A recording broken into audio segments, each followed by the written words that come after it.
Hey guys, how you doing? So, want to show you a kind of special small flipper I've made today, and one that I'm pretty proud of. There's some new things going on. So, beside the obvious, you see kind of that cool looking, with the little thumb ramp, copper wash, two-tone copper wash with very crisp lines, very even grind, and that really nice and tall and hard to do switch falls.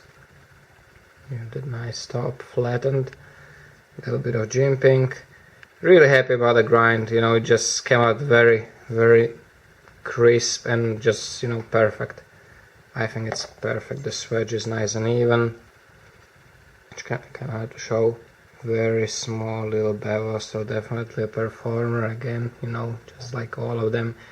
Pretty much wouldn't make a knife if it wouldn't be a performer, if it was just some showpiece with thick edge, I couldn't make it. I just couldn't make, I wouldn't make something just, for the sake of selling it to make money if it wouldn't be, knife in the first place, working knife.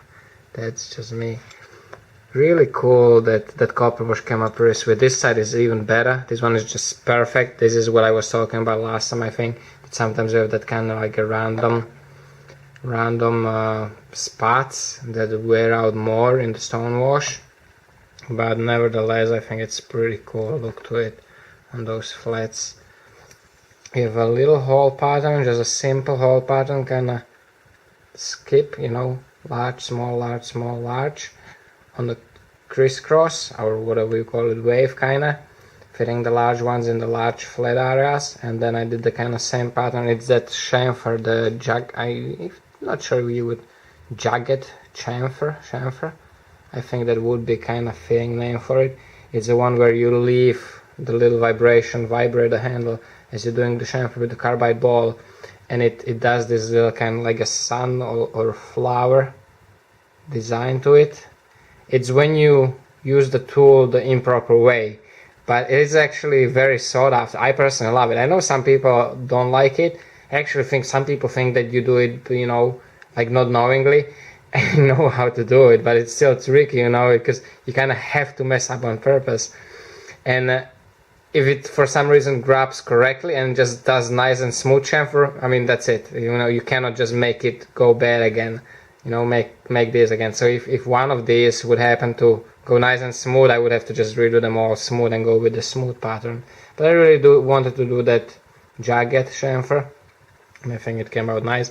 Didn't do no holes on this side, but as you see, it has a pretty nice Damascus pocket clip with the same hole pattern. Just a nice simple from the smallest to the largest hole, and pretty cool vibrant like bluish, orangish and purplish colors.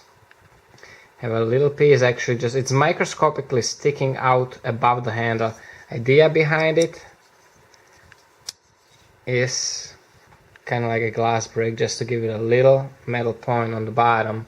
Definitely gonna make more impact. Even though it's so microscopic, it will do more impact on in case you want to use it as a glass break, then the rounded butt of a knife definitely will help you.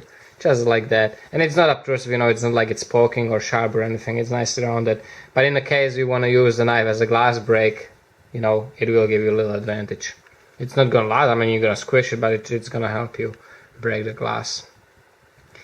And no, this point doesn't have to be carbide or steel to help you, to give you a little bit of advantage. It's not gonna be as good as if it was carbide or steel, but it will give you a little bit of advantage in, let's call it a case of emergency, or whatever you want to call it. Perfectly centered. One more thing I did that nice little like a opening here. When you're flipping, it kind of, your finger hits that nice, kind of like open area, and it's still far away from, touching the edge anywhere. That edge is deep in actually on my knives, thanks to the pivot being positioned low. One of the reasons. Nice and small flipper, but still flips nicely. Missed that first one. I really like it. Perfectly centered, good lockup, nice and solid lockup, not too late, not too early. Nice reliefs on the inside. Oh, and the new feature I was talking about. If you can pick it out there, let me try to maybe show you a better way. I think we should actually be able to, not really.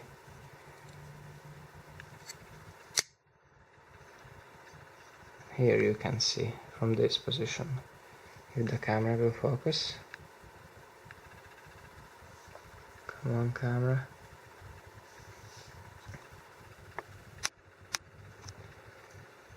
There is a little slot milled out, you see that? That's actually a slot, and you also have a glimpse of that screw. There is an internal stopping inside. So there is a hole drilled this way into the lock bar here, right here. Drilled this way, then put a thread in the hole, you know, that's threaded for 256 thread. And then I put the set screw in, you know, when the lock was here, I set the screw in that way. You can see there that screw right now.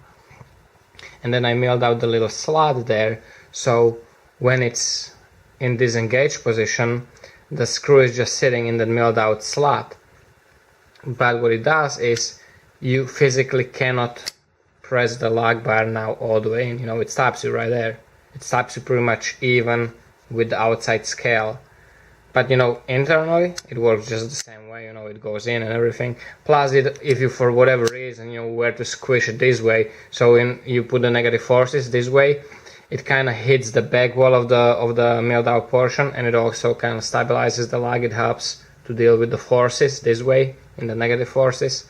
So that's why lock bar, over travel, and stabilizer.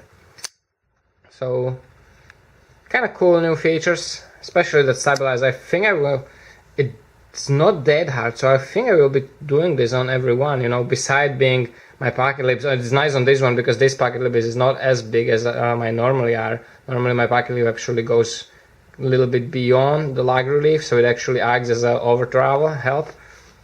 But even with my traditional pocket clips, I think I will do it, you know, just, it's kind of nice feature, and it is that new thing. It's not too hard to do, and it's, you know, the kind of evolution of knife making, evolution of my knives.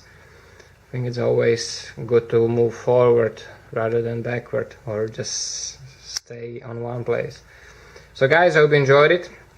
I'm not sure yet if this is gonna go to be Gearbash. I think it will, unless somebody just, you know, you know how it is sometimes, people make offers. People see it on Instagram, but we'll see. Most likely we'll go to Gearbash. So guys, thank you for watching, thank you for all the support, take care, stay safe, and remember, don't cut yourself.